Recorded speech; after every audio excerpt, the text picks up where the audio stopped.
Welcome to History and Mysteries Uncovered. Today we're going to be talking about an incredible man. He is one of my favourite artists who I've loved for a long time. So if you also love this artist and scientist, please give this video a massive like and subscribe if you would like to join in the crazy history and mysteries. Now enough about me, let's talk about this remarkable man. So Leonardo da Vinci was born on the 15th of April 1412, not far from Empoli, Italy, which is close to Florence.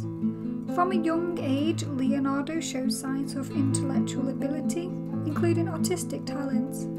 Because of this, he was sent to become an apprentice. He was sent to a Florentine painter and sculptor, Andrea del Verrocchio. Andrea was a close friend to Leonardo's father. Ser Piero, Leonardo's father, took some of Leonardo's drawings and begged him to say whether it would be profitable for the boy to study design. So from then, Ser Piero arranged for Leonardo to enter Andrea's workshop. His father, Pier Francesco di Antonio da Vinci, was a respected notary and lawyer. So Leonardo's first study was of draperies. These gave the impression of being drawn from real life. He made clay models draping the figures with rags dipped in plastic. The drawings were done in black and white with the point of the brush. Leonardo studied from nature and life. Almost every painting had a landscape in the background. In Leonardo's earlier paintings, he was only receiving a small scale of commission at the time. It wasn't easy for a young artist to make his mark on the Florentine art market. There was no shortage of good painters. So let's talk about him as a natural scientist. So in the mid to late 1480s, this was when Leonardo was attempting to establish himself as a court artist. He started a huge range of drawings that touched on almost every area of science, which to this day constitutes a significant part of his reputation. As much as the military equipment he designed numerous flying machines. He carried on with the study of the flight of birds, the aerodynamics of flying, and the construction of the wings, which inspired him to make designs which went far beyond technical capability of his own time. Leonardo also commenced for the first time a major studies on proportion of the human body and on anatomy and physiology. On April 1489, he started a book with the title On the Human Figure. At some point he started to look at proportion of sitting and kneeling figures, which is difficult. I did life drawing in college and I found proportion the most difficult thing to get right. Let's go through with some of these sketches. So we have the Vitruvian Man from Cesare Ciceriano, commentary on the Vitruvius of 1512. Ciceriano gave his figure very large hands and feet in order to fit into a square contained in a circle. So now looking at Leonardo's version of the Vitruvian Man, this was done earlier in 1419. So now looking at Leonardo's version, this was done in 1419 using pen, ink, watercolour over metal point. With his famous Vitruvian Man, probably the best known of all these drawings, Leonardo reinterpreted the ancient technique of Vitruvius on the proportion of the human body. Unlike Cesare, that enlarged the hands and feet, making it proportionally incorrect. So we have the study for man's head in profile. This was done in 1490. And then we have the two views of skulls done in 1489. This was done in pen and ink over black chalk. As you can see in the two views of the skull, these are extremely detailed images. And we have the head measured in horsemen. This was done in pen, ink and on red chalk. This was done between the time of 1490 and 1504. Leonardo used different styles of different subjects. There is also notable development in Leonardo's technique. The later red chalk drawings are much livelier.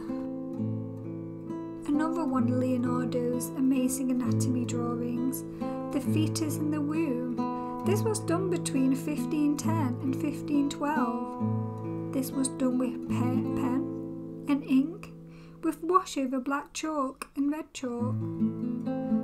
During the last years of his life, Leonardo turned once again to much enthusiasm to the human body. I mean, just looking at this drawing, it is incredible how he's captured the baby, the fetus in the womb. It's amazing. Plus back in those times, they didn't really know about that.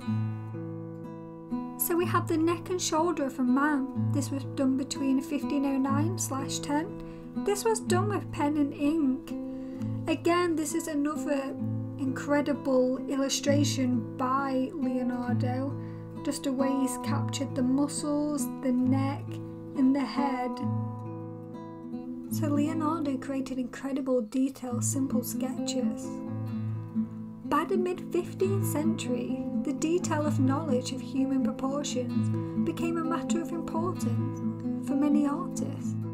But many wasn't as devoted as Leonardo. He went much further in his anatomical studies. In the late 1480s, he studied the dimension of the human skull, along with different ventricles of the brain. I want to end off by looking at his most popular paintings that you all must know. So, we had the portrait of a young man. This was a portrait of the musician Francesco Gaffurio. This was done in 1490. This was oil on wood. So looking at the painting of Francesco, you can see the depth in his face from the shadowing that Leonardo's done. So moving on to the portrait of an unknown woman. This was done in 1490 again. This was oil on wood as well. We also have the Last Supper. This was done between 1495 and 1498. Once again, this was oil on plaster. An unknown artist in the 16th century recreated Leonardo's Last Supper. It was oil on canvas. The copy almost as large as the original. Unfortunately, Leonardo's version is no longer on show because of the extensive damage. So, the portrait of Lisa del Jacondo, e.g. Mona Lisa. This was done between 1503 and 1506. This is oil on wood. This is the most famous Leonardo painting. This was made for the Florentine silk merchant Francesco del Jacondo. He commissioned it to mark him setting up a new home. And for the birth of his son, Andrea. I've actually seen the Mona Lisa painting in the Louvre in Paris, and it is incredible. If you ever get a chance to go and visit it, absolutely beautiful, as well as lots of paintings in the Louvre. Right guys, I'm going to end on the beautiful Mona Lisa. I could talk all day about Leonardo da Vinci and everything he has accomplished. I would love to do a part 2. So if you also love Leonardo's work and you love history, please subscribe. I would love for you to stay around and give the video a big old like. I'll link the book I got my findings from. Go and pick it up. It's called Leonardo by Frank Solner. I got mine from London Art Gallery a few years back, and I feel like it really documents his life and paintings. Until next time.